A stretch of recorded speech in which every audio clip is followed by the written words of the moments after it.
Value Added with MAP webinar, and today we're going to be presenting about how you can receive value-added results from your NWA MAP data.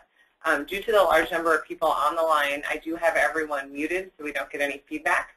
If you have a question, please send me a chat or use the raise your hand feature, and I'll be checking that periodically throughout the webinar today. If you guys just want to send some practice ones, to use the chat feature to send it along the way, just to make sure it's working right. Please do that. I'm gonna log in now too, so I can monitor while we're going to. This is we're doing the introductions next. That's right. All right. So today we have representatives from Education Analytics as well as Northwest Evaluation Association on the line with us. We're going to be talking about how to get value-added results using your NWA MAP data and how you can get more information about your educators and student growth. During today's webinar, we're going to discuss value-added modeling, the 2013 Value-Added with MAP pilot, the changes for 2014, and the future of this project with Wisconsin's Evolving Educator Effectiveness Program. A little bit about Education Analytics. We're a nonprofit organization located in Madison, Wisconsin. We were founded by Dr. Robert Meyer, who directs the Value Added Research Center at the University of Wisconsin-Madison. Presenting today are myself, Anne Marie Weber, and Sean McLaughlin.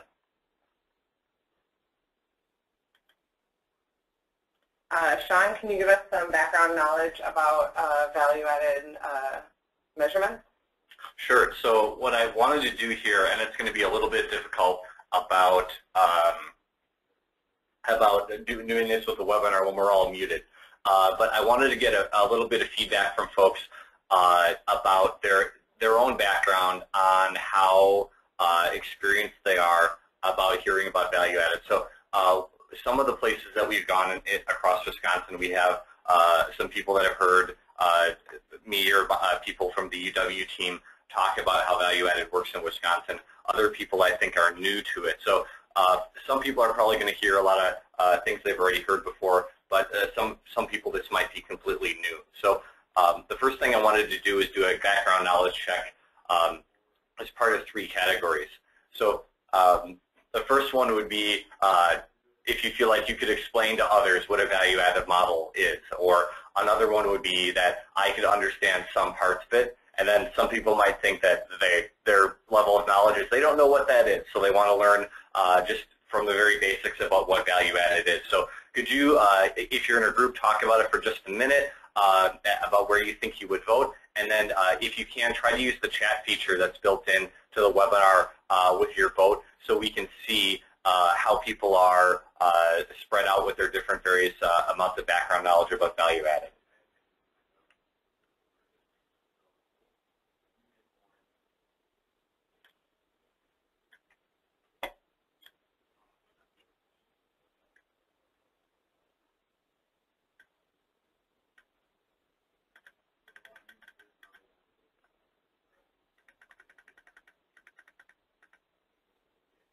All right, well, I'm not seeing a whole lot of chat activity, is that right? So either something's going wrong or we didn't give very good instructions on how to use the chat. But, so I'll aim for kind of middle of the pack, I think, on kind of background. If anybody figures out the chat along the way, please go ahead and comment there.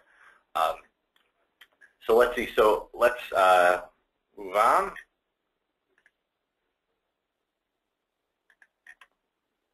So the first thing I wanted to do is kind of an overall visual about kind of the point of what value added is, how it's different from some other growth metrics. And some of you may have seen this before. So basically the setup is that based on data, we can see that there are a bunch of different characteristics that may have an influence on student growth.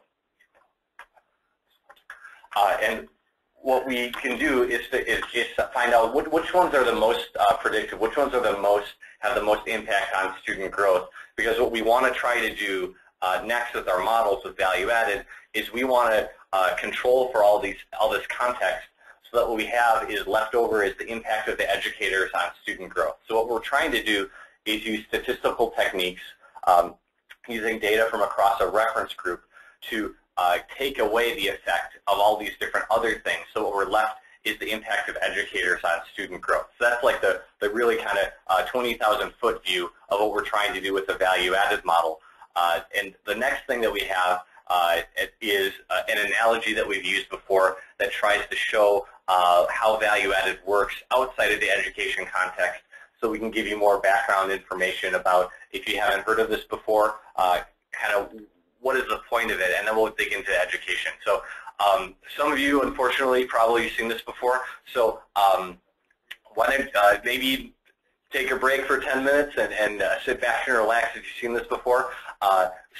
Some people probably haven't seen this before. I think I see some districts that I haven't communicated with in the past about this oak tree analogy. So this oak tree analogy is something that we have developed at the Value Added Research Center out of UW-Madison.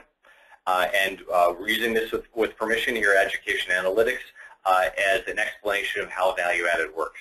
So I'll go through this analogy, and then hopefully maybe we'll unmute some phones at the end to see if anybody has questions along the way. Webinars are always fun with the technical details, aren't they? So let's see. This oak tree analogy, what's our setup here? So what we're trying to do here is we're going to be explaining value added by evaluating gardener performance. So the setup here is we have these two gardeners, and each one was assigned to an oak tree, and they've had a year to maximize the height of the tree. So that's their job. Their job is maximize the height of the trees. You have 1 year to do it. So the first method, a simplistic method we might use to evaluate the performance of these gardeners, is to measure the height of the trees today. That's 1 year after the gardener began tending to the trees. And if we were to use this method, usually I like to ask for audience participation, but this is a little tricky, so just imagine I can hear you with all the muting. But if we use method 1, which gardener looks like the more effective gardener? All right, that's right, everybody. I hope you set into your phones is that gardener B is the more effective gardener. That's analogous to using an achievement model to measure these gardeners' performance. So 72 inches, higher tree, gardener B must be the most effective gardener. So this is another, I think we'll try to unmute the phones maybe in like maybe groups to keep the echoes down. But please take a moment to talk either to yourself or in a small group, if you've got a small group of people together, to think about these two questions. How are these similar to how educators have been evaluated in the past? How is this analogy similar? And then the second one, what information is missing from our gardener evaluation? And again, a nod and slight apology to the folks that have seen this before.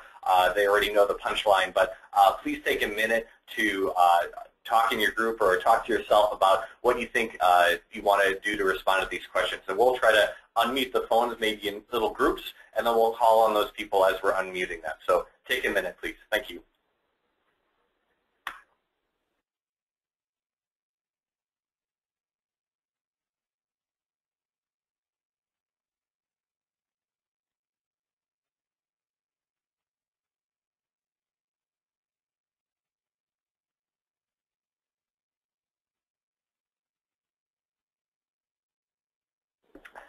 And by the way, while you're thinking here, we just logged in as a user account to see what all you are seeing from the user perspective. So if you want to add something, a comment, a chat, I think what you need to do is there's a little red button on the side of your screen, hopefully, and that will expand out a menu. And then there's a little tiny, I think, plus sign next to something that says questions, and that's where you need to type in if you want to type in something for us. Sorry about the little lack of communication on there in the procedure. But if you want to chat anything to us that you want us to unmute your phone or something like that, go ahead and hit that little red button, go into questions, expand that, and then you can type in there and let us know anything that you want to share with us. But now that we had a little bit of time, I think we'll unmute a few phones and then see if anybody has any comments here. So let's see here. Only two that I can't see.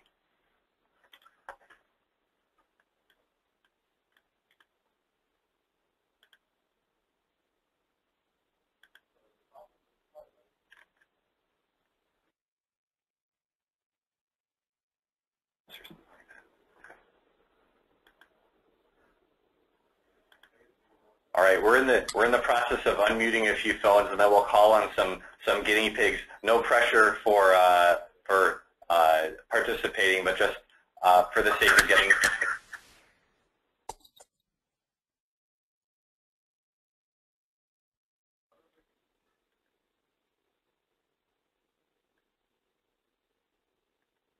All right, I'm unmuting a few people's phones.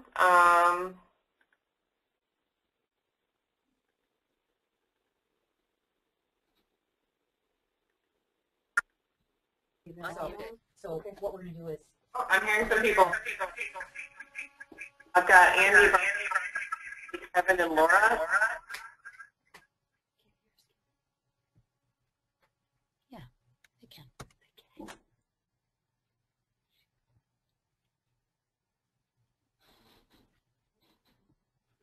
Anybody that heard their name, one of them here, and I can already hear that.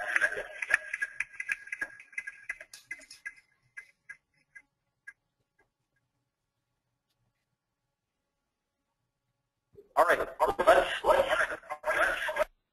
that's getting pretty awful. Sorry about the technical difficulties again. So if you, anybody wants to use the chat or the questions feature that's on the right side, and we have the questions, we don't actually have the questions open, do we? Okay.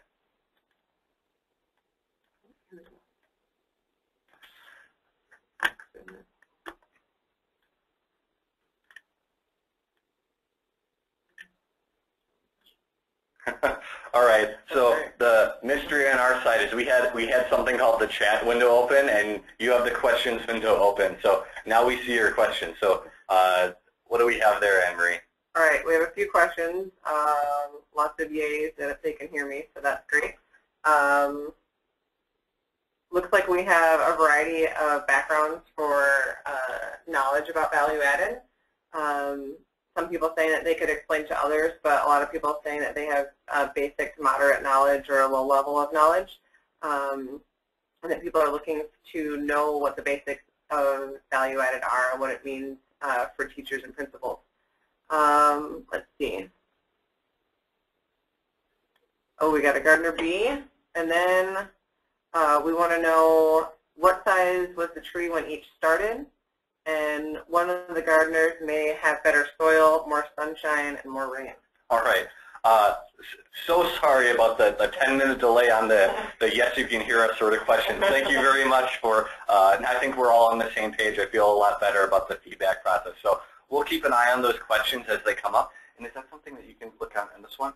I don't know if they're, okay, so we'll keep cruising now. So the last two bits, indeed, maybe you're people that have seen this before, or if you're new and you came up with those comments, that fits exactly where we're going next. So good intuition there. So we'll keep cruising on this analogy. So as you said, that achievement result doesn't tell the whole story. So the first thing that I heard mentioned here was the concept that maybe these trees didn't start at the same height. So indeed, in our analogy here, the gardeners didn't start with acorns.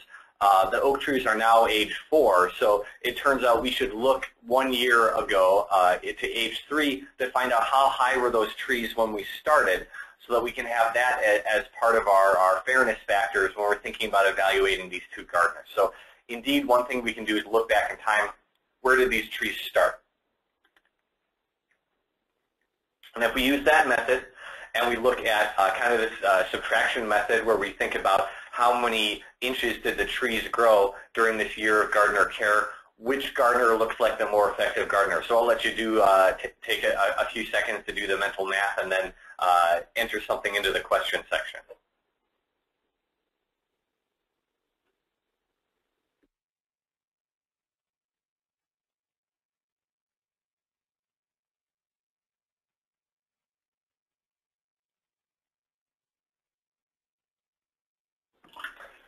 All right, so a little mental math after lunch. We've got Gardener B had 20 inches of growth, and Gardener A only had 14 inches of growth. So it looks like Gardener B, again, looks like the more effective gardener, and that's analogous to using a simple growth model, also called GAIN. But I also heard some other questions here, some other comments in here that were about other factors like sunlight and soil and anything having to do with the water. So Indeed, that's some great feedback, and that's where we're going next with the analogy. So what we want to do is figure out the influence of factors that are outside of the gardener's ability to change. So right now we have the apples to oranges comparison.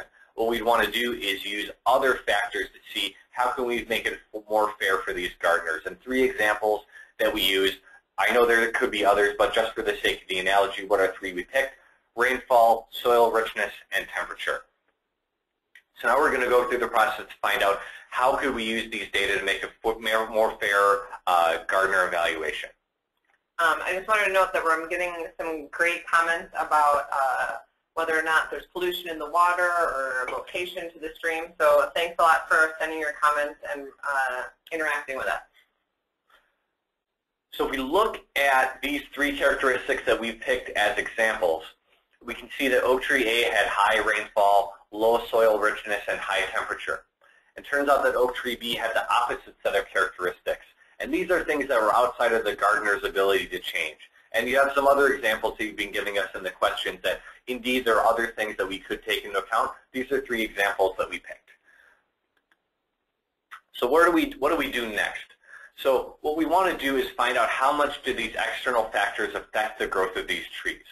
And what we're going to do is we're going to analyze real data from this region to predict how high these trees would grow after taking into account the starting height and then also these external factors to predict the height that these trees might achieve under an average gardener's care. Then what we can do is find out how did the trees actually grow and attribute that difference to the effect of the gardener. One important thing to note here is we're not going to look up, for example, a farmer's almanac from 10 years ago that's going to say, oh, this amount of rain equals this amount of growth that someone determined at some point in time. What we're going to do is look at real data from this region in this particular time period to find out the specific context of the effect of these factors on these trees. So a bit of a stylization next. In reality, what we do with a value-added model is this kind of complex equation that's a multivariate linear regression model that figures this all out for us using a lot of computing horsepower and a lot of data. What we're going to show you is a bit of a conceptualization of how this works, how real data can be used to find some trends, and how much different factors affect growth. So what we're going to do here is plot out our 3 factors and see how much on average that affected growth. So the first one we have here is rainfall. And each one of these little squares, these little dots, represents an oak tree in this region. So on the x-axis on the bottom, we can see the relative amount of the different characteristics. And in this case, we have rainfall. And on the y-axis, up and down, we have the growth that different oak trees experience from the 3rd year to the 4th year in inches. So each one of these dots represents an oak tree, and we can see if we kind of squint, and we even put the line in there that shows you the trend. That shows us that the higher amounts of rainfall that different trees experienced in this region, on average, resulted in higher growth from year 3 to year 4. We can do the same thing for our other 2 characteristics that we have data on, including soil richness and temperature as well. So we use all these different data points to come up with these trend lines. And we can see that rainfall and soil richness, both in higher concentrations, resulted in higher amounts of growth. But temperature, on the other hand, in this case, in this particular scenario, higher temperatures, for whatever reason, resulted in lower growth on average in this region. So here we are, we're using real data from this region to find out how much do these different factors affect the growth of trees, positively, negatively, and then to what degree, what magnitude, higher or lower. So now what we're going to do is take those trend lines and then turn it into these adjustments that we're going to go back to our oak trees with. So in the previous slide, we saw that on average, higher amounts of rainfall equaled higher growth from our real data. And how much growth? It turns out when we used that analysis, we found out that high amounts of rainfall resulted in 3 more inches of growth than average. So we've got a +3 there in this table where we're turning all those trend lines into discrete adjustments. So on the other hand, high temperature, we saw that was lower amount of growth on average. How much? It was really a higher magnitude. So it was -8 inches of growth on average for high temperature. So we're doing is take those trends and turning them into adjustments. So now what we're going to do is we're going back to our oak trees from age 3, 1 year ago, and we're going to start to make a prediction of how they would grow using all this data that we can bring to bear. So the first thing we can do is find out, based on their starting out height, before we make any adjustments for external factors, on average, how much did they grow? So it turns out in this case, in this region, 20 inches of growth was average for oak trees. And our analogy doesn't go into the detail of making adjustments based on if higher trees or shorter trees might on average grow faster or slower. That's something that we can adjust for as well, but it's not included in the analogy for simplicity's sake. So the first thing we do is we add 20 inches to that starting height to come up with that initial prediction that takes into account the starting height of the tree before the gardener began caring for the tree. Now what we're going to do is start to make adjustments to get to an apples-to-apples comparison of the growth of these trees. So based on real data, we're going to customize those predictions first on rainfall. So if you remember back to Oak Tree A had high rainfall, and we looked at a bunch of different oak trees in this region to determine was that a positive influence on growth, a negative influence on growth, and how much. And our adjustment that we came from our real data was 3 extra inches of growth. So what we did to customize our prediction for rainfall is we took that initial prediction of 67 inches, and then we added 3 inches to account for that external effect of rainfall that Gardener A had no ability to change. So we're compensating for these external factors to have a customized prediction for each one of these oak trees. So now our new prediction is 70 inches for Oak Tree B, 67 inches for Gardener B. Now what we do is we keep making adjustments to further refine our predictions based on all these other factors for which we had data. So the second one we're going to do is soil richness. We make a similar adjustment like rainfall. And then we also do the same thing for temperature. So the customized prediction keeps on taking into effect all these different factors for which we have data.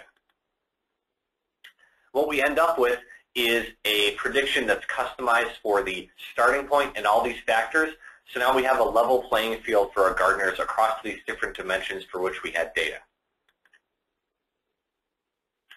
So we had 2 methods before. We had the achievement method, we had the gain method. Now we're looking at a third method to evaluate our gardeners. So what we're doing is we're evaluating based on the performance against prediction. So if you see the 2 bluish trees in our 2 pairs on the left, we've got a predicted Oak Tree A and a predicted Oak Tree B that takes into account the starting point and all those different factors.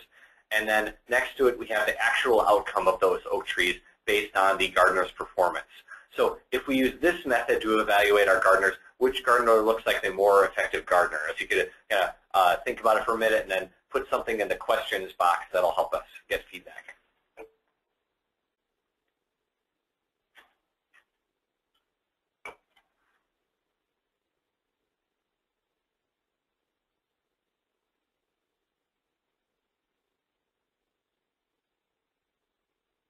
All right, so really helpful for our analogy and making our point is that when we do it this way, it looks like gardener A is the more effective gardener because their tree actually beat the prediction that we made based on all this available data. So this one, this method, what we did is we accounted for last year's height and the environmental conditions. So what we found was the value that each gardener added to the growth of the trees during this year. So this is analogous to using a value-added measure to do gardener performance. So we have gardener A with above average value added, that tree beat the prediction, and then gardener B had below average value added because the tree did not meet that prediction. One more point I want to make here is that value added is a group measure.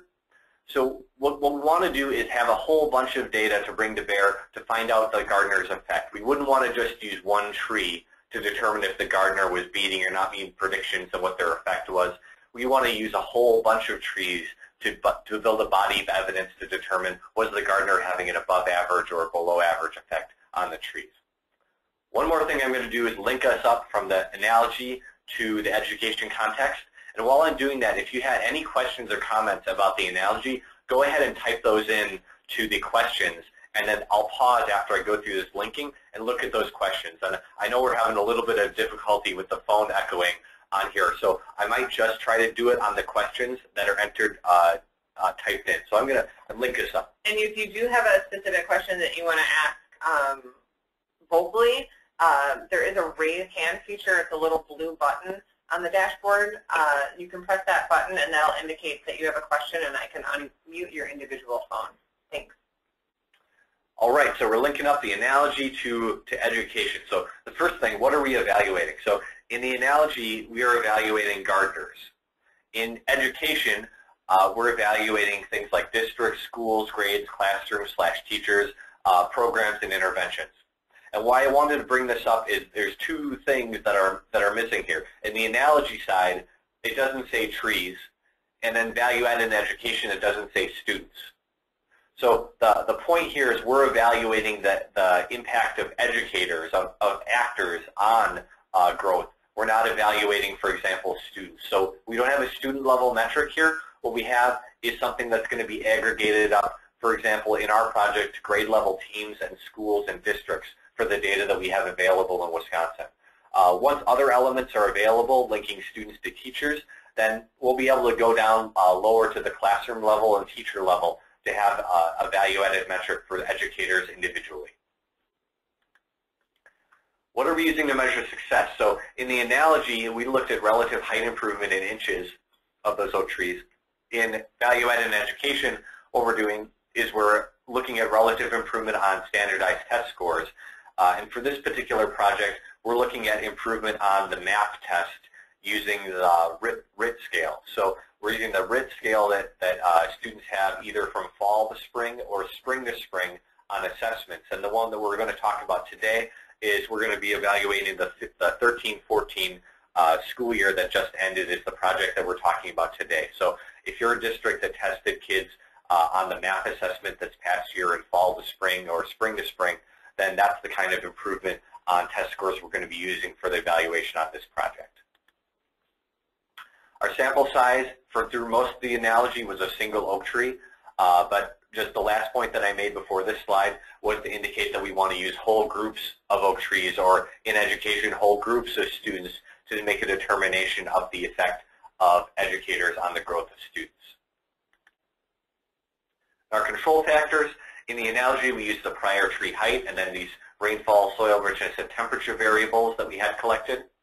In education, what we're using is the biggest thing that we find predicts the ending performance of students is the starting performance of students. So either the fall scores or the previous year spring scores on the map are the initial performance we're going to use to predict how well a student is going to do at the end of the year.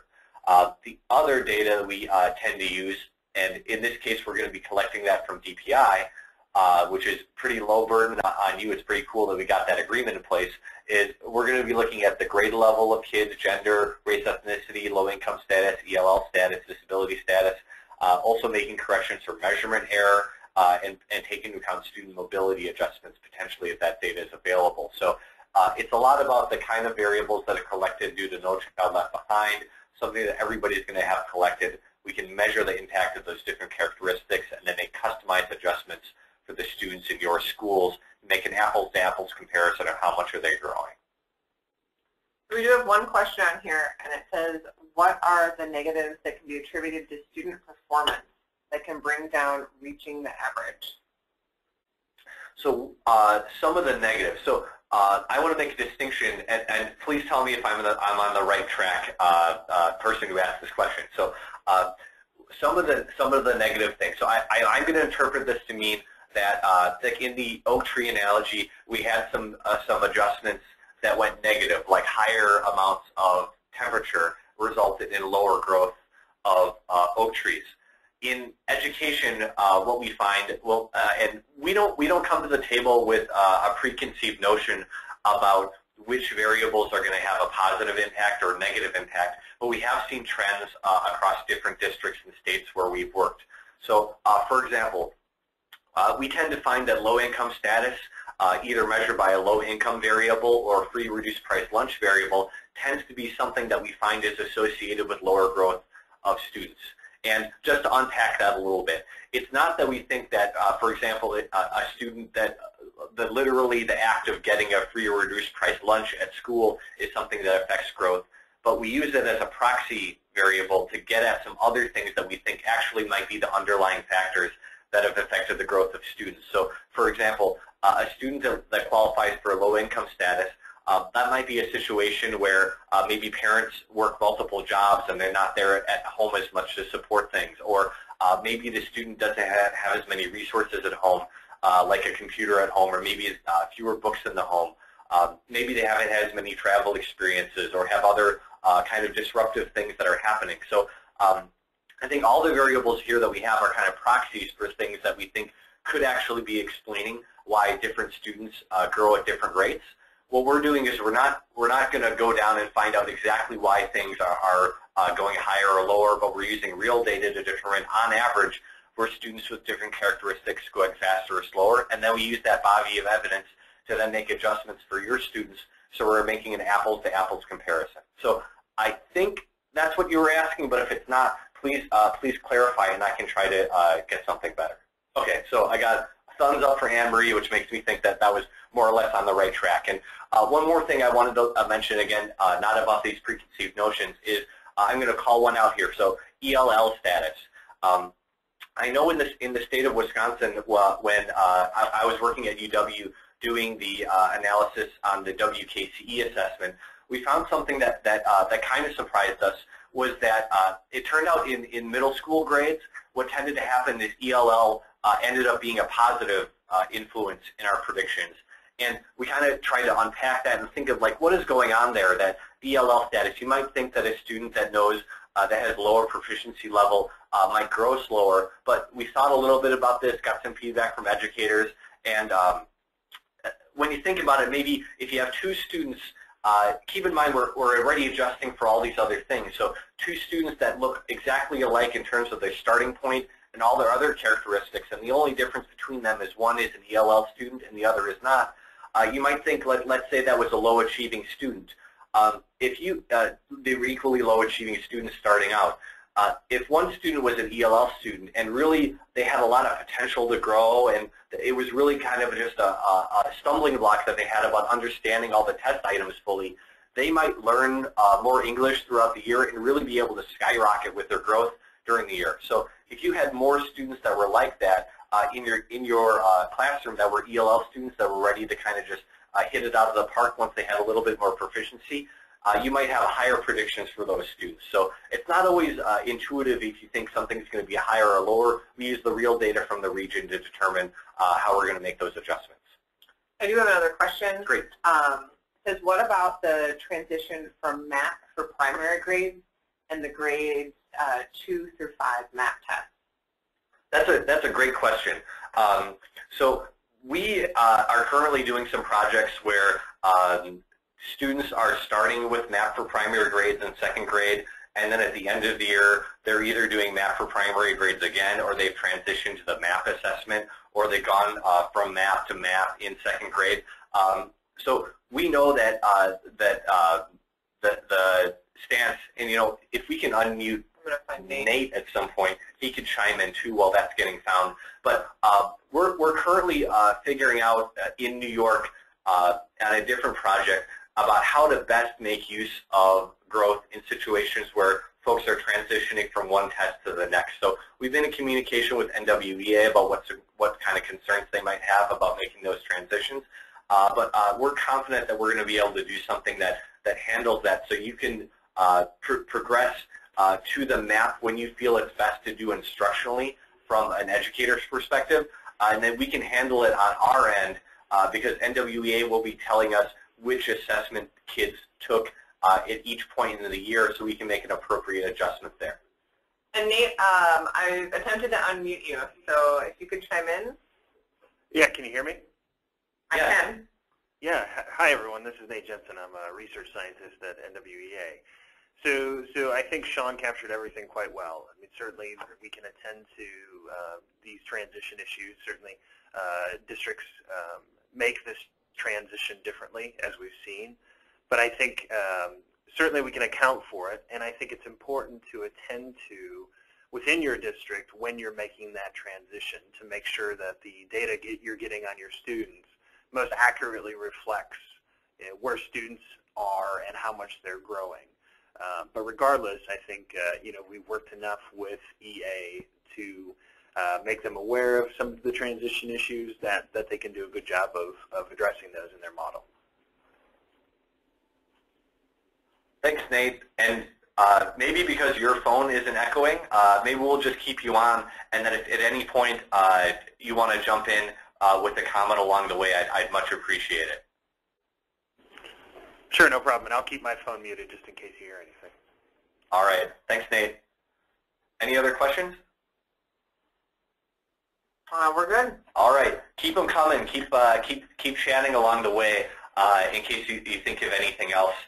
We really want to be here for you, and I know it's a little bit tricky without the phones, but I think the question seems to be working quite well. And I do apologize if anybody is listening to me hearing me say that and doesn't know how to do the questions thing. So email us too if you have anything to follow up. So let's see, questions, comments. I think we just covered that pretty well of the ones that had already come in. The next thing I wanted to do was just one more kind of recap for people that are visual thinkers like me about how value-added works in this context. So here's a concept about, right in the education context, what does this more or less look like visually? So the first thing we have here is on the left is a starting student achievement scale score, a RIT score, for example, on the fall math test. So we're going to evaluate the 13-14 school year as the next analysis we're going to do. So what this would be the 2013 fall math score for a student. The next thing we do is we plug in data. During the summer, what we would do is plug in data from across the different districts that are participating in this project, pool in demographic data from DPI, put that all together, and then find out, on average, how did similar students to this one perform at the end of the year. So I got a little kind of cryptic thing that here says observationally similar students. So when I say that, what does that mean? That means all these different variables that we're taking into account, the starting point of kids, the gender of kids, race, ethnicity, IEP status, ELL status. We do measurement error correction. We do all this stuff to come up with the best prediction we have available of how did similar students to this one grow across the state of Wisconsin during the same time period on this same test. So that's that prediction that comes out in the summer based on how our models are built. Then what we do is your students have just wrapped up math testing for the spring. What we do is we find out how much, what was the score of this actual student in the spring on the math test. And then the difference between that actual achievement scale score, that RIT score, and the prediction based on similar students across the state is the building block that we start to put together to build our body of evidence for value added for a particular grade level team or a school. So, or a district. So if students are beating those predictions on average or not meeting those predictions on average and by how much, that's how we start to build our evidence to find out a value added metric for a grade level team or a school or a district using our value added analysis. Let's see, we've got, so again, any questions along the way, please go ahead and type them out. So one more thing I wanted to do, and this is probably a good question for the group to type into the questions, is how familiar are folks with the reports that the Value Added Research Center out of UW-Madison have put out? So I'm going to talk about them for just a moment, so if anybody has a chance to type in to say, yes, I've seen that before, or they don't know what I'm talking about, that would be helpful for me to know for context. So I work one day a week at the Value Added Research Center at UW-Madison, and I'm fairly familiar with the work that they've done to do value added on the state assessment. So what I'm about to do is go through a little bit of a visual to help remind people about how the WKCE reports look like that the Value Added Research Center puts out, because we're trying to do a little bit of a nod to that so you can think about them the same way, but they're going to look a little bit different. So any feedback coming in? So I'm getting some feedback that says that they've seen and used these reports, and some feedback saying that they're new or they have no idea that these reports even exist. Okay, so, fair enough. Wide range. So full spectrum, perfect. So a little bit of background knowledge. Part of what the Value Added Research Center does is they take WKCE results as well as demographic data from the Department of Public Instruction, and they've had some reports that are available to all the districts in the state of Wisconsin for grades 3 through 7 in math and reading based on the WKCE assessment. Those are available in SAFE. So it's not in WiseDash, it's in SAFE. They should be up there for you if you have the right permissions and the right agreement or the right user account set up in your district to go ahead and access those reports. So if you haven't seen those before, this is if it's news to you and you want to check those out. It's kind of cool that they're up there for you already. You just got to get that set up. You can contact Department of Public Instruction for some information on how to access that. And it should be up for, it's even for multiple school years that you have up there for grade level teams in school. So if you haven't seen it before, I'm going to do a quick intro to what the color coding looks like on those reports, because we're going to parallel that with the results that we send out in the education analytics report. So the value-added color coding, let's see. So the first thing I wanted to let you know is, so we've got these 95% confidence intervals around value-added estimates. So like I mentioned before, you're going to need, for example, with oak trees, you're going to use a bunch of trees to determine what was the effect of a gardener. In the education context, we want to use whole bunches of kids to find out, on average, what was the effect of educators. So the more students we have available, the more students we have data on, and the better the assessments are, the more confident we can be when we run our statistical models that we're coming up with the true, confident, real effect of the educators on the growth of those kids. But we want to do for honest reporting and to let you know how confident are we, both at the Value Added Research Center, what they do, and also what we do in our reports is we report out 95% confidence intervals around our estimates. So if you're familiar with political polling, it might say that candidate A has 45% of the vote plus or minus 3%. They have a sampling thing. So they have part of the population to make a determination of how do they think the true sample, everybody would vote. What we have is a sample of students to find out the true effectiveness of a group of educators on the growth of those kids. So kind of long-winded. That's what those black lines are on the WKCE reports. They let you know how confident is that estimate, and it gets wider or more narrow based on the number of students as one of the primary driving factors of that. So the color coding system that the Value Added Research Center has in place is 5 colors that let you know, can we differentiate the effect of these educators from average? So the first 3 that I have up here, grade level 3, a grade level 4, and grade level 5 estimate, are all gray. And the reason that they're gray is that black line, that confidence interval, it crosses 3, which is the middle of the 1 to 5 scale of how good is the value added for those educators. And if the black line crosses 3, basically we can interpret that as we're not confident that this difference, that the value added is different from average. So this is kind of like these educators, these grade level teams are all on track, or in the case of the grade level 5 team, it looks like, you know, the value added is pretty good. Our best estimate is that it's a 4.1, which is pretty high on our 1 to 5 scale.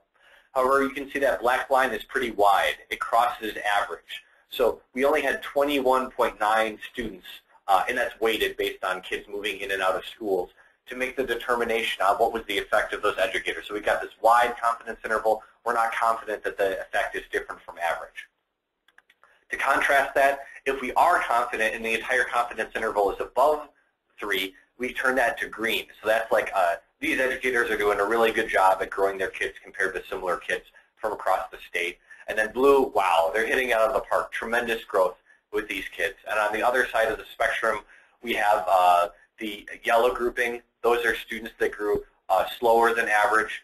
We're confident that that's due to something the educators are doing. And then red is the growth is far below average. And you can see that things can even go beyond the 1 to 5. We got what the grade level 3 team is really having low growth of those kids. But the majority is going to fall between 1 and 5. And just kind of a little bit of a summary, we've got the green and blue results are their areas of relative strength. Student growth is above average. Gray is you're on track, or there's not enough data available to differentiate from average. And then yellow and red are areas of relative weakness, what can you do to get better there? So, and again, any questions along the way, let us know. Looks like there's a question or a couple questions. Someone is reminding about the WKC is given in the fall, so growth is attributed to previous grade level team, or has adjustments been already made? So I'm going to put my VARC hat on a minute and think about this. So the value, yeah, indeed. So for growth assessment, testing in November is not the greatest thing on earth to try to align to a school year. So on the reports that the Value Added Research Center puts out, and I'm going to go to the next slide just so we can see a report again. So in this case, let's look at the first question. It'll help you align. So which grade level team is most effective at growing their students? So just pause for a second and think about that, but this is going to help answer the question. So if you look at that, it's the grade level 4 team is the team that, according to this report, is most effective at growing their kids. So I'm going to unpack that a little bit about the test alignment. So using the WKCE, when it says grade 4, what that means is they're going to look at the growth from the assessment that the kids took when they were 4th graders. That's the starting point in November. And then it goes to the ending point when the kids take the next WKCE in November of 5th grade.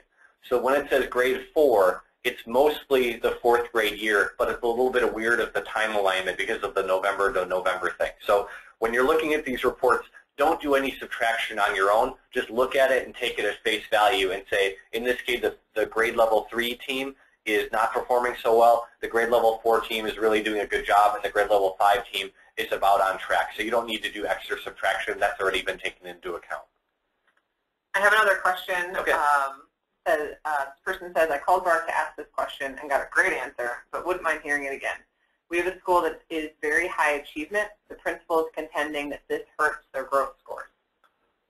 So that's going to apply. That's a great question that applies to both the WKCE model that VARC produces, and would also be relevant for people asking it about the assessment that we're going to do, the MAP assessment at EA. So if you think back to the oak tree analogy, and I kind of glossed over this a little bit, was the idea that if you have tall trees or short trees in the analogy, we just started and say, okay, 20 inches of growth for both.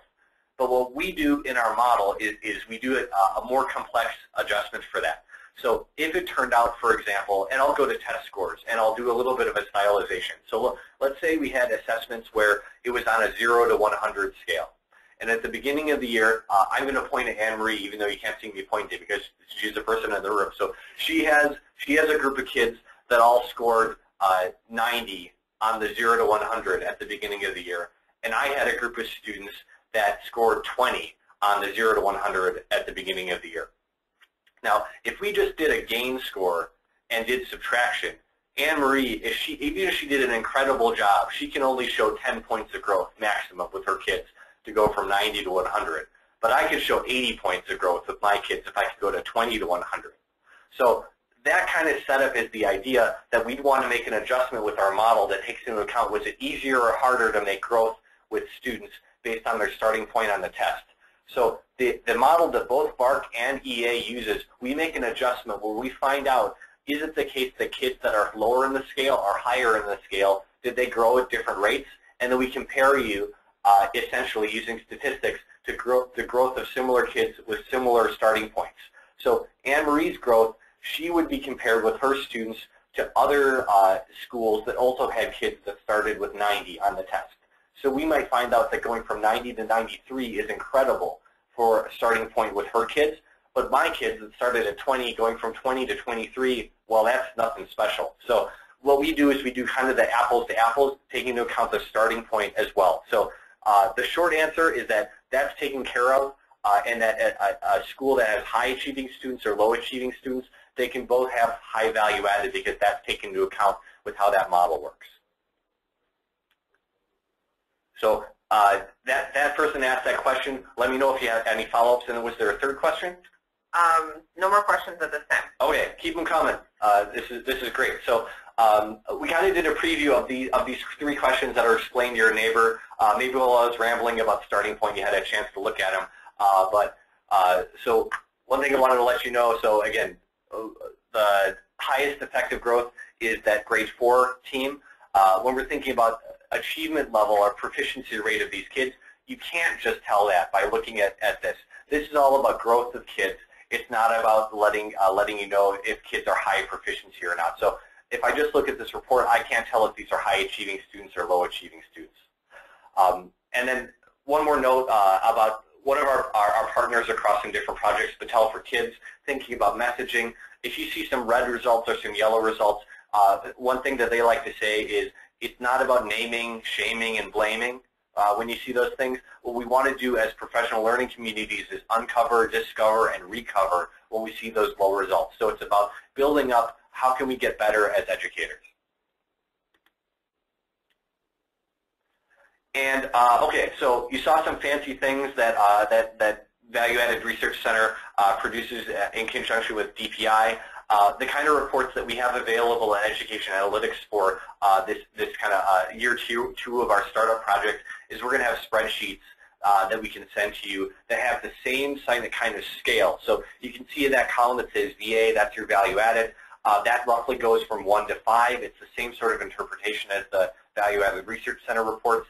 And then the color coding column, that'll be the same interpretation as the WKCE reports as well. So in this case, you could see if somebody said Jefferson Elementary, grade 5 reading, they had a blue result. That's the same kind of thinking as if they had a blue result on the WKCE results from the Value Added Research Center. And we did have one comment saying that hoping to see the fancier report similar to what BARC produces for this project.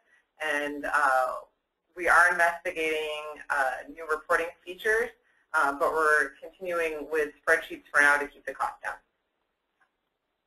Definitely on our list of things that we can keep thinking about in the future, getting the reports spooled up in a similar way. So that's good feedback, and we're thinking about that too. So Anne-Marie? So I'm going to talk a little bit about the 2013 pilot. Last year, we explored building a consortium of districts in Wisconsin to provide value-added results using the NWEA MAP assessment. Typically, about 1,000 students per grade are needed to have a large enough sample size to run value-added models. And building a consortium allows districts of all sizes to take advantage of the value-added results.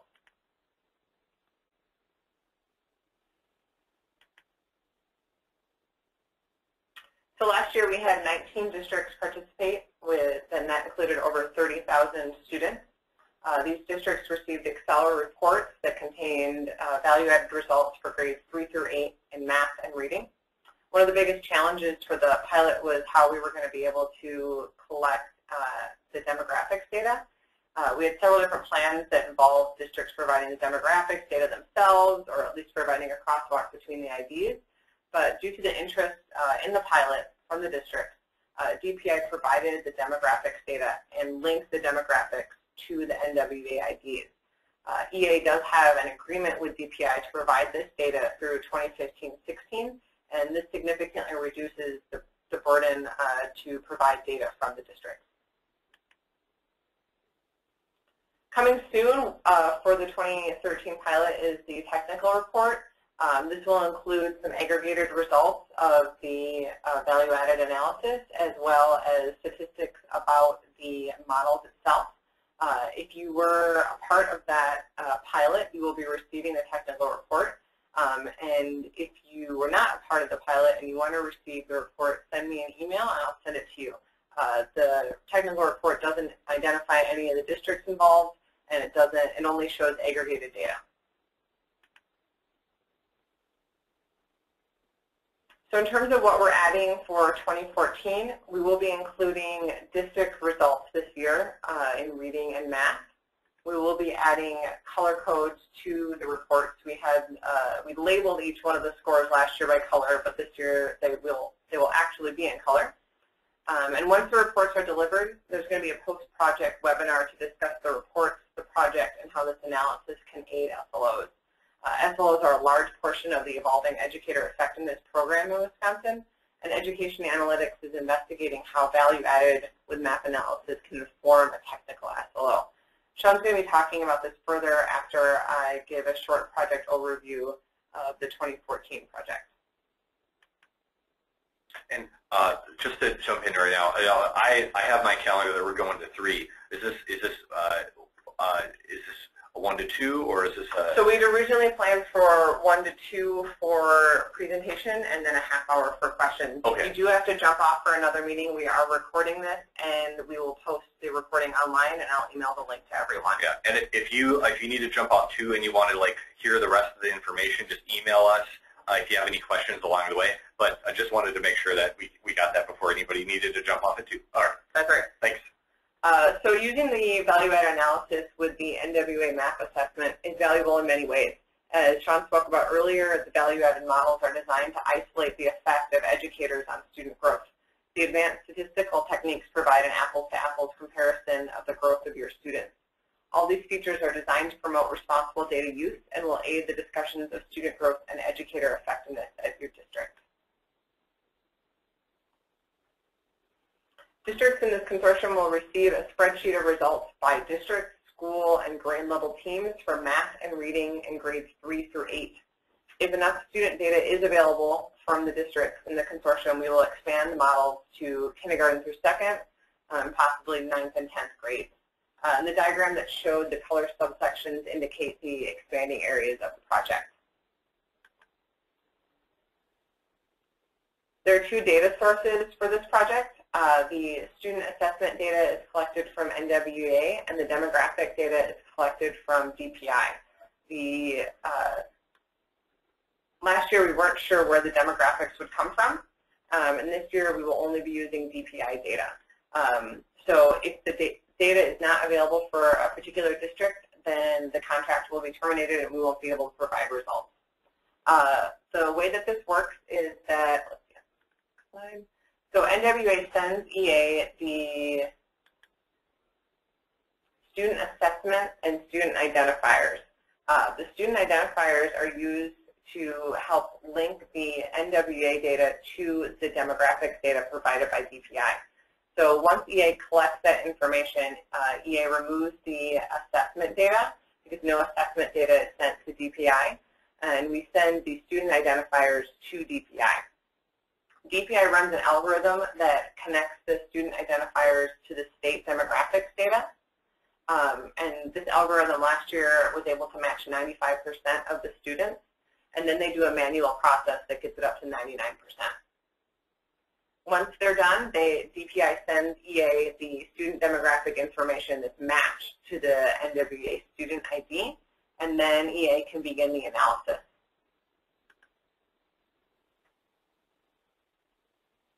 The timeline for this project, the contracts are due at the end of this month. There's 2 contracts, one for EA and a data release agreement for NWEA, and I'll talk about those more at the end of the presentation. August 1st, we'll begin the data acquisition with NWEA and DPI, and then once all the data is acquired, we'll begin the analysis. We'll deliver the reports this fall and schedule the post-project webinar, and CISA 2 will be doing the invoicing for the project. The cost of this analysis is $1 per tested student. For $1 per tested student, you receive district, school, and grade level team value-added results in Excel for the 2013-14 school year for grades 3 through 8 in math and reading. You'll only be charged for the students used in the models. The dollar amount will be based on the number of students and not the number of tests. So students who take both math and reading will only be counted once. At the end of the analysis, EA is going to deliver the reports and will hold a webinar to discuss how this analysis can aid SLOs. Sean, can you tell us more about how SLOs can be informed using value-added analysis?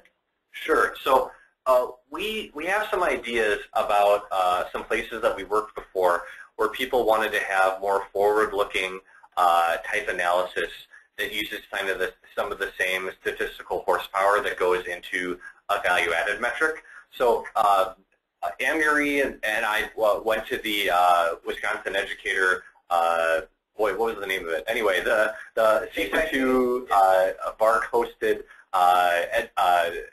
annual conference about value added using the WKCE analysis, and we learned some information about how DPI is going down the SLO path for educator effectiveness. So a lot of places that we worked, they've tried to figure out with us how could we take some of the rigor that is involved with value added and bring it into the SLO space. So just a little visual that kind of our interpretation of something that DPI has probably shared with you in the past is kind of this new bar chart idea of how educator effectiveness is working. So on the student outcomes side, so there's still the practice, there's like the practice side, and there's the outcome side. So part of it has to do with this SLO piece, which is now a huge, a whopping 95% of teacher evaluation and a very large 50% of the principal evaluation piece for the 14-15 school year. This is change. You probably are more aware than I am about how it's evolved over time. Really, our mission at Education Analytics is to support districts and states as they're trying to use data effectively in a variety of different methods and capacities. So what we really want to do is find out from you on the ground, what do you need to feel like if you wanted to use the math assessment as part of an SLO, either for principals or teachers, how can we help you make sure that it's a fair and rigorous way to do it? And one thing I wanted to bring up, so going back to this visual again, that shows us how value added works. It's a backwards looking sort of metric, which is not as compatible with the beginning of year goal setting and translation of scores may be too rigid for the SLO process. So a lot of the thinking about SLOs has to do with finding a goal, setting it at the beginning of the year, and then evaluating it along the way and coming up with a negotiated translation as to how did you do at meeting those goals. And there's definitive value in going through that process that doesn't quite get met with the value-added type methodology, because I've been talking about predictions along the way, but the note here on this predictions is we have to wait until all the students in the reference group have completed their spring test to determine how demographic similar students have grown during the 14-15 school year. So if we're thinking ahead to next school year and you're thinking about how could you set rigorous goals in the fall after this summer, how would we know how much to adjust for those student demographic characteristics? We need to wait until the end of the year to find out how much do different student groups grow. So that's kind of the tension here with the backwards looking value-added metric that we have in place that you could participate in for the 13-14 school year. So setting up the problem a little bit more, thinking about here you are in a few months, you're thinking about how can you know how to set a goal for your students at the beginning of the school year when we don't know at Education Analytics how did similar students perform. So how can we get a challenging but realistic goal for students before we've collected all this information, so we can kind of do this a little bit morbid, but kind of this post-mortem on how did similar students grow. We don't have that at the beginning of the year. So one thing that our team members have done in projects across the country is we've done something that, I'll use a different term, forecast. How did similar students grow based on the performance of previous cohorts of students in the past?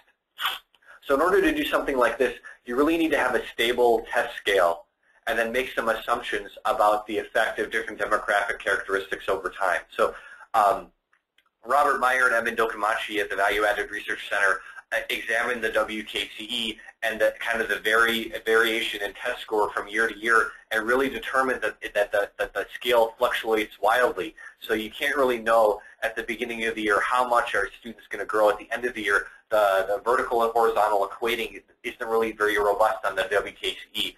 However, using a nice stable scale, the rich scale that the MAP assessment does, there is a lot higher potential to be able to make those kind of assumptions that the performance of cohorts in the past will be applicable to determine kind of reliable forecasts in the future. So what we could do is kind of support educators with buckets of goals about here's what a medium goal might be, here's what a higher goal might be, here's what a lower goal might be. So you could have data-informed goals to help those conversations between principals and teachers about how to set those goals. So this is kind of a preview of how we might think about it, but this is not something that we have ready right now. This isn't a turnkey thing. This is not something that we'd say you have to do this. This is just kind of getting the juices flowing that we hope to meet with you in the fall about how can we find out, based on all the information that you have available, what are your needs about how to figure out a rigorous goal for SLO. How could education analytics support you in those topics in the future? So this is kind of a teaser of where we might go next. Now that we have this baseline, now that we have this value-added thing that's going on for a couple of years, where might we go next? I do have a question from the group. Great. Could you use previous data on growth for a goal, then adjust as the year moves forward using mid-year math assessment? That is a great question. So this mid-year meeting, I'm assuming you mean like winter assessments that you might have in. So in the spring, we might have something where we use previous cohorts of data and say, by the winter you think you might be here, and in the spring you might be there. And then in the winter we might be able to inhale the data again and then give you kind of a progress report along the way. So we've done some investigation about the feasibility of doing those things, and I think we could cross that bridge and determine that that's something that we wanted to do.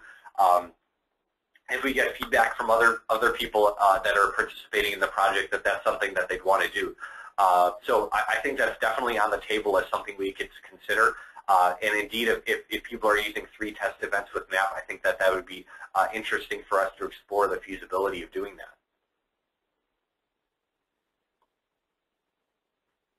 Okay, I'm not seeing any more questions. We're getting near the end of our slides, and I wanted to talk about the most exciting thing about any project, which is the contract. So there's 2 agreements for this project. One is the contract with Education Analytics, which will talk about the timeline for the project, the data for the project, the data sources for the project. It also identifies CISA2 as the invoicing agent for this project. And then there's also the NWEA data release. I'll be sending out the EA contract to those of you who've indicated interest in the project. Both of these agreements are due by the end of the month. And if you have any questions, please send them to me about the contract. So here are our email addresses, mine and Sean's. If you have any questions about the project, please send us an email. We can set up a time to talk to you or any of your staff members at your district about the project and any questions that you have. Are there any questions from the group about the project, value-added modeling, or the pilot?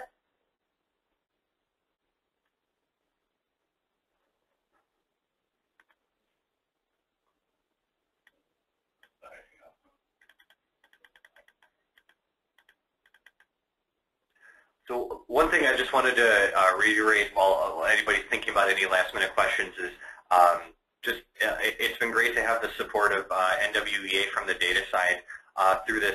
It's been great that we've been working with both the Department of Public Instruction and NWEA to really help streamline the data collection process to make this project happen over time. One of the hardest things for districts large and small to get involved with projects like these tends to be the hurdles about data collection and standardization and making sure that everything comes in the same way to keep costs low and keep efficiency high. So this is a project where we have everything aligning really well, where it's basically the case that if you say go, if you say yes, that you want to be in it, you don't have to do any data transfers to us. We handle all that on our end, so we collect the test scores and the demographic data. We link them together, and then we give you those reports out. So you don't have to involve your data technician team at all, get any staff time to translate anything for us. So I just wanted to reiterate that those pieces are in place, so it's really pretty turnkey for you to get value added for 3 through 8 in later this fall. for the previous school year. And one more distinction from the WKCE project is anybody that's familiar with those reports and the turnaround time from the November testing events, it really takes a long time for the results of the WKCE to get back, and then all the data to get cleaned. So just at the previous meeting that Anne-Marie and I were at earlier this summer, they were just then getting results for the 12-13 school year. So it's really quite lagged when you're thinking about the state test in November. I'm sure that'll get better when the Smarter Balanced comes out, but this is a lot more timely in that you'll be getting results this fall about how students grew at your schools for the previous school year.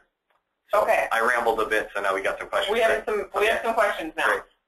One is if we want to join this project, besides signing the contract and paying $1 per student, we don't have to do anything but wait for our results. That's exactly right. So you sign the 2 contracts, you wait for the results, you pay the $1 per kid. That's it. That's all the involvement that's needed from the district. And we'll host your reports online in a secure place. So we'll just need to get one person that you think is going to need access to those reports. It's pretty easy to get online. You just sign in. You'll see a secure folder that has the report up there for you. We'll have a little bit of documentation about how to interpret the reports, and then we're available for questions. So yeah, it is really really easy to get involved in this. Okay. The next question is, how do you measure student mobility? So student mobility, that's one of the ones that I think we're going to have to see what we can get for DPI this year. So one of the things that we can do that models that we have can do if the data is available is try to determine if a student switched from one school to the next or between districts. We can do partial effects of giving credit to both schools partially for the growth of those kids. One hurdle that comes up with MAP is that if students go from a school that uses MAP and then goes to a school that doesn't use MAP, they're not going to be able to be captured with our system. So we're going to need both fall and spring test events for every kid to include them in the analysis. But if we can get those fall and spring scores for mobile kids, and we can collect that data from DPI, I'm not, I should know this, but I can't remember right offhand if we had that data available from DPI last year. We can check in on that. If we do have that data available, and we can tell did students move from one school to the next and at what time, then we can do proportional kind of growth credit for both schools that were involved with that growth. So short intro, if that person that asked that question can chime in with whether that addressed that would be great. Any other questions? Yeah, we have lots more questions, which is good. It's great. How can we get into a pilot to use mid-year MAP assessments as we are using a winter testing season in my school district? So if you use winter in addition to fall and spring, what we can do, if you sign up right now, the model that we're running is going to be a fall to spring, and then I think we're also trying really hard to do a spring to spring model as well and test the feasibility of that, because I've also heard situations where a district due to test burden or other reasons hasn't been testing in the fall. We're going to try to do a fall spring and a spring spring.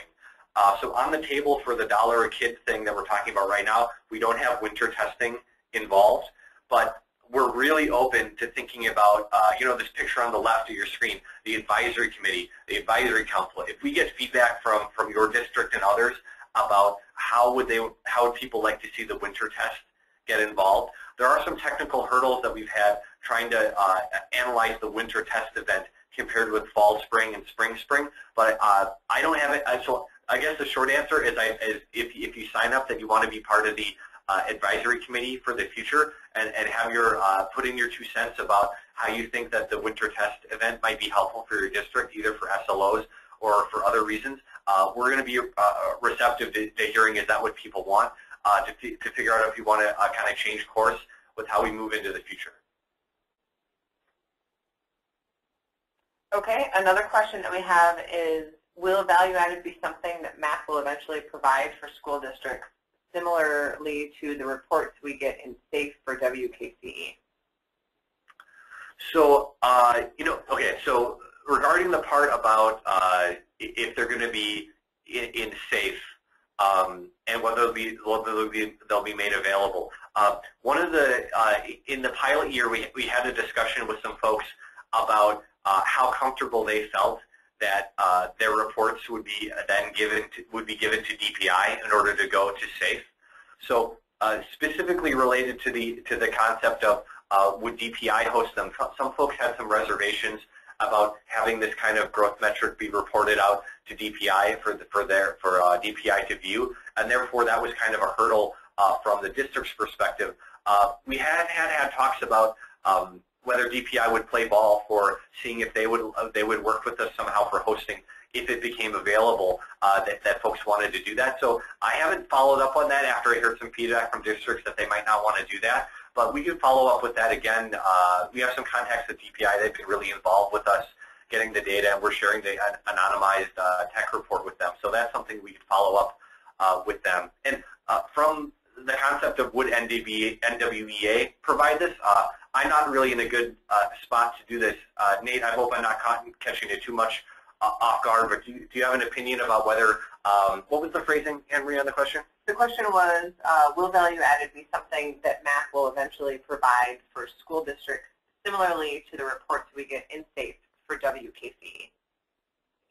Yeah, and I'm happy to respond to that. So the question was eventually, and I don't think I can speak to 5-10 years down the road, but I can say I don't think we have any intention of this at this time of providing value-added reports. And the simple reason for that is we don't feel like that's our cup of tea, for lack of a better term. We really want to focus on providing sound assessments and providing support around those assessments.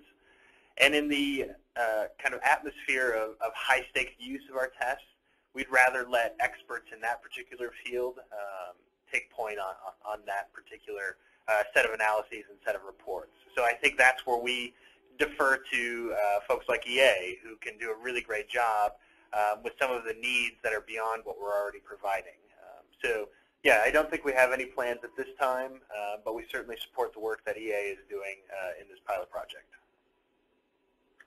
Thanks, Nate. And I just thought about the question from a different angle, and I'm not sure if I'm just, I hope I didn't misinterpret the whole vote up to this point, but in case I did, if this is a question about whether or not reports can be produced that are similar to the ones that are produced for WKCE and hosted on SAFE, I think the possibility is yes. We don't have it it's not in the cards for the current thing that you're signing up for, but I think we're going to have more capacity, and I think a better ability to make the reports look similar to those after this current year. I have a question from one of the callers. Let's see, someone's raised their hand. Megan, I'm going to unmute you so that you can ask your question. Still in the process of unmuting, I think. Let's see if I did it. Megan, do you still have a question?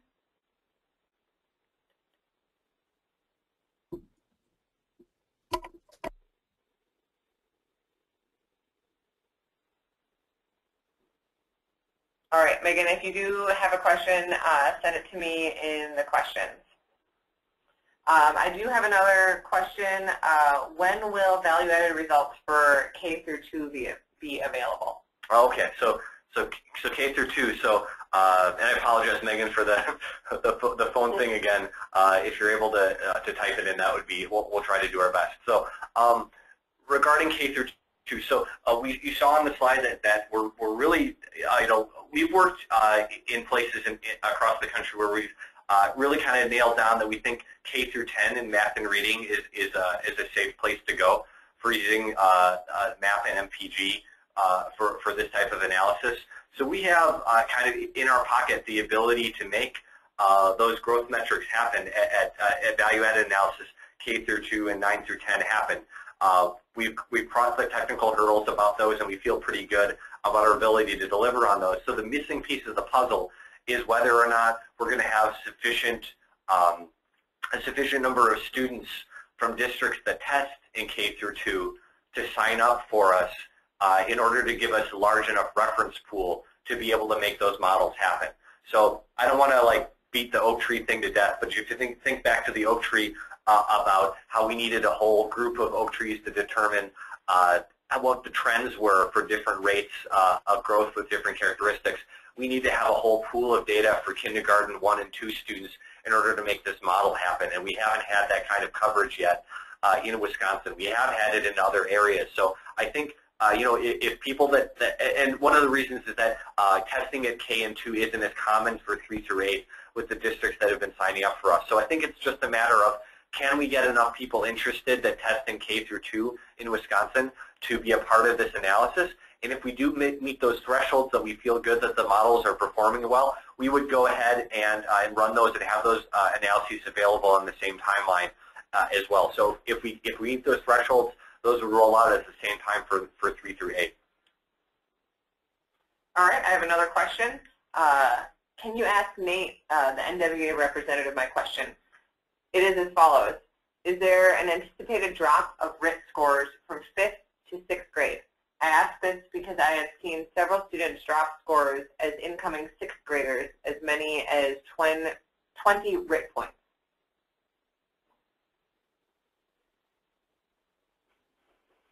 Sure, I can respond to that. So there are situations where we see these types of drops, and it's not because of anything with the scale, it's because of the type of test the student is taking.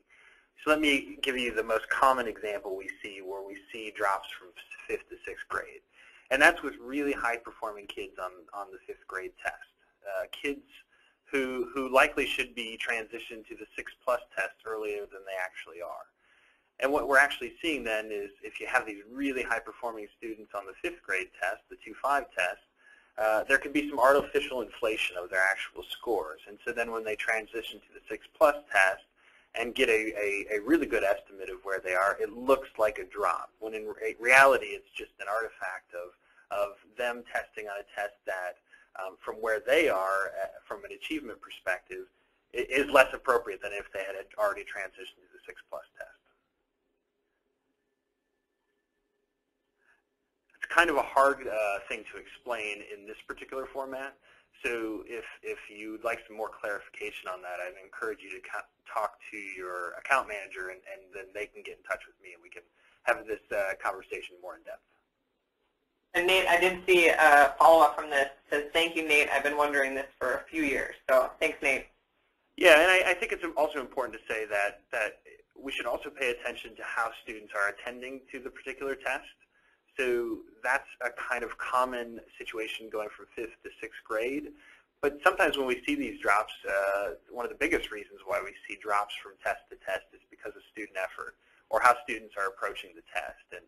And more often than not, when we see notable drops, it's a result of students not paying particular attention to one test. If you're looking fall to spring, maybe students are phoning it in, so to speak, on the spring test. So I think it's also important to attend to that as well. Okay, I have another question. Will the cost per student increase after the first year? So we had a pilot last year. That was $1 a kid. Now we're in year 2. We're still at $1 a kid. So I think that the driver for if we're going to change price. So I mean, well, in one sense, 20 years from now, if we're still doing this project, it's going to be more than $1 a kid, just because of inflation and other things. Sorry, economist stuff. So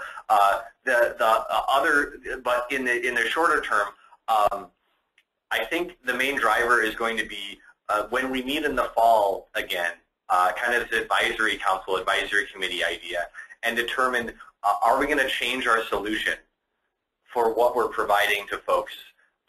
If there's something that's aligned to SLOs, or if there's something else that changes the way we do our analysis. So, like, for example, if we wanted to do forward-looking forecast sort of things, which would mean we would need to do a data collection in fall and in spring / summer. So we need to do double the data collections. We might need to run the model twice associated with all these different things.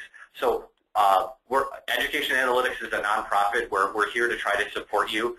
We're not here to make a ton of money. We're trying to support educators using different growth metrics. So we're going to try to make it as affordable as possible given the changes in effort and changes in scope, as we move forward to meet the needs of what the Advisory Council is telling us they need for the various policy and technical solutions that we're trying to meet with our products. So I don't have in my head that we have a ramp up pricing strategy going into the future. I think we're going to try to keep it reasonable, affordable, knowing that you know you don't have thousands of dollars just sitting there that you want to do to throw at something like this. But it might make sense given all the good things we have going for this project to make it an easy solution to something that districts can take back and think is a rigorous thing they can use for various purposes. Boy, I think I'm rambling at this point. Anyway, we're going to try to keep it affordable into the future. Okay, I'm going to try and unmute Megan again. Megan, let's see if I can unmute you. And one thing, we're gonna stay on for a bit, but we're already at 2:30. So just wanted to say thank you for everybody for coming to this webinar. I totally apologize for the phone difficulties we had and a little bit of the slow startup. Thank you for bearing with us with the questions format along the way to type those in. If you have anything else that you'd like to email us or get more information along the way, please email us. Contact us that way about whether you're interested. It's not a commitment if you email us and tell us you want to have more information. But we have until the end of the month to get everybody signed up. And thank you for joining. We're going to stay on for, I think, another half hour for anybody else that has any regular questions along the way. So thank you again for joining. And thank you, Nate. And if there's any other representatives from NWEA that were able to make the call, thank you for supporting us and being a part of this project as well. So ramble. Now I think back to Megan. All right, Megan, I've unmuted your phone. Do you want to try to ask your question?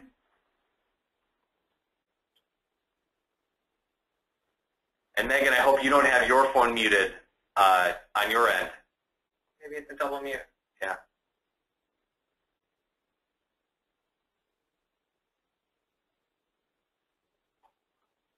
Well, I'm still not hearing anything.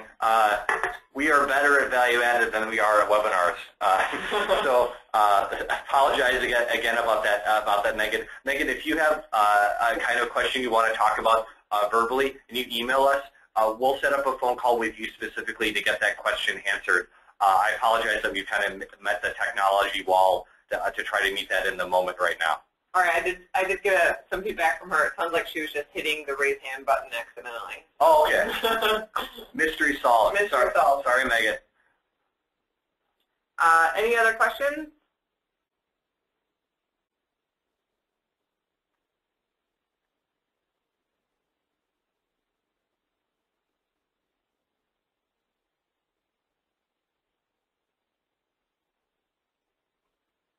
Again, thanks everyone for joining us on the webinar today. Our contact information is on the screen right now. Feel free to send us an email to ask any more questions or to set up a call with us to discuss the project. We'll stay on the line for a few more minutes to see if there's any other questions about the project. And the fall advisory committee, advisory council type meeting, those tend to be in person. So if you have any questions, you want to meet us, talk about some details, we might be able to get some NWEA representatives to come there as well to kind of represent that frame of mind, that background knowledge. We had some a lot of the people show up to ask questions about the webinar we had last fall, so I'm hoping we're going to get even better turnout this year thinking about SLOs into the future. So Anne-Marie and I are going to hang out here for a while, and I'll just stop talking.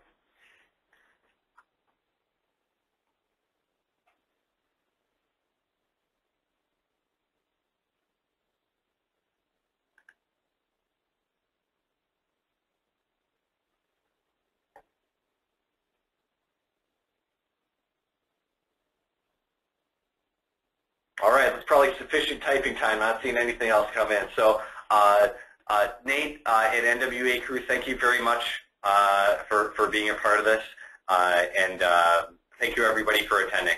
We'll be in touch for anybody that contacts us about contracts and any other questions that you have. Thank you very much.